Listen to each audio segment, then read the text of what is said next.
Good versus bad. That's a good dilemma. Are you good? Are you bad? Do you know anyone who is 100% good or 100% bad? Water is good, right? Not if you're drowning. Gravity keeps us on Earth, but without it, there would be no structure, no planets, no us. Air is life-giving, but too much of it? A hurricane? Space? Infinite possibilities, or infinite emptiness? Is one galaxy better than another? A molecule better than another? Who decides what is good or bad? And why do we even think this way? A bee stings you. Is it evil? Or it's protecting itself? A wild animal attacks you. Is it bad? Or is it just surviving? Or good and bad applies only to humans? The church, particularly during the medieval period and beyond, used the good versus bad concept to reinforce its power, influence, and control over societies.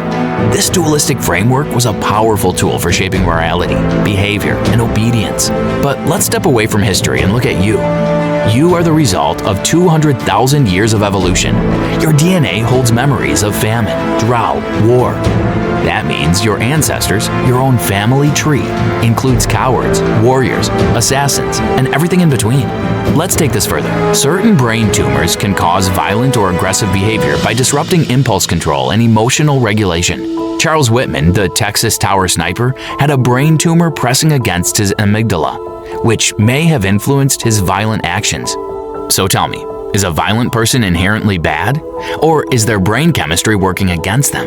What if that person had a terrible childhood?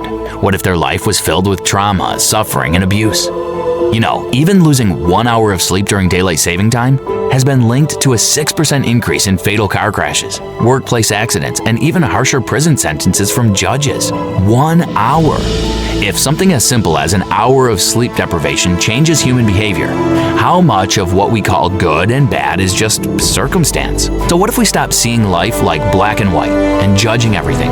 What if we are just human? And we start seeing other people with more compassion and understanding?